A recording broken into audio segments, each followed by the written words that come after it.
So each of our divine blueprints starts with a common framework.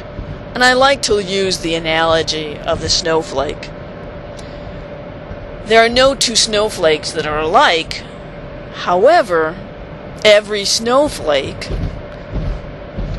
at its foundation has a hexagram, as a hexagon at its base, at its foundation. So let's look at this divine blueprint idea of how each of our essences came into being. So we each have our own template, which is very similar, probably the same template, from which each essence is born. What differs is the codes. We all have our own code, or as I call it, our own sacred coordinate on the grid, which is, as you know from my book, coordinated with that spot, that center spot, that seed atom within each of our hearts. So not only is our divine blueprint encoded by a point on the grid, each of us, each of those divine blueprints, make up the grid. We actually are the grid. The grid would not exist without us. And at the same time, without the grid, we could not exist. So when we say everything is one, it really is so. And we are the grid, and the grid is us. We are the universe, and the universe is us.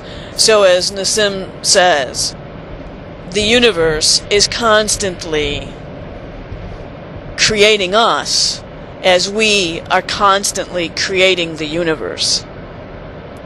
There is no separation. Each of those points on the grid represent a consciousness, a specific consciousness. And these points of consciousness represent souls or beings. And it's not just human beings. It's every type of being in the universe that makes up that grid. It could be a plant. It could be an animal. It could be a star being. It could be a stone. Everything is made of energy, and therefore everything has information flowing through it, because information flows through the energy, through light. And if there's information, there's consciousness. We are formed from this grid and informed from the grid. You may call it a play on words, but it really is the best description of how consciousness works. So if we took a different form, and the form of that divine blueprint changed, our consciousness would change. Our essence would change. And if we change the form, we change our consciousness. And as we change the form, we go up in consciousness. Because it's a forward-moving machine, the universe. It doesn't go backwards. It's a bizarre anomaly of the human mind for us to even have the desire to look back, let alone go back to what was. Yes, the past exists.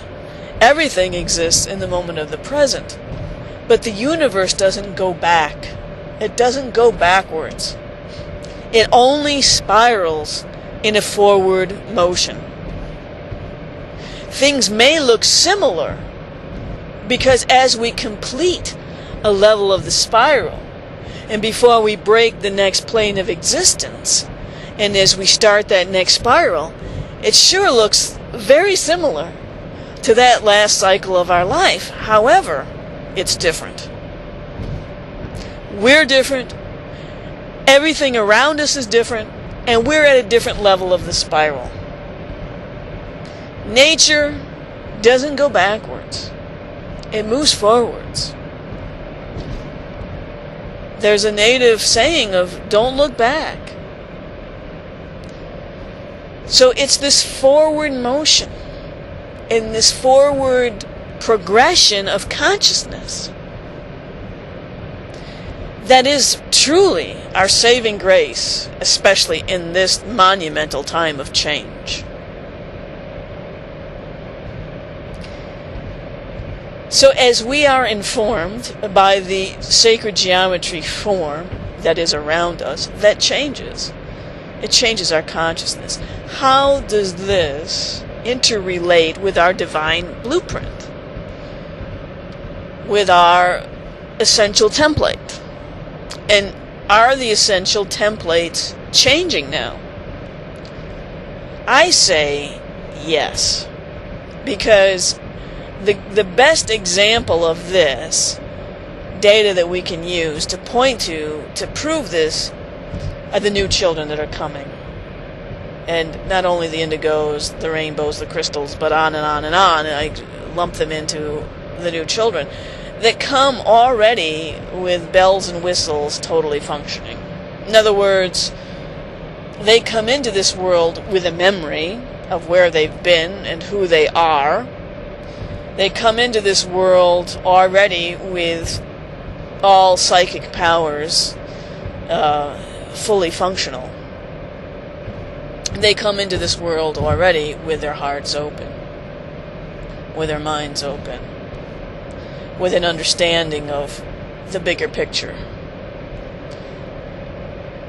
How is that possible if we're taking the consciousness and putting it into the same form? It's not.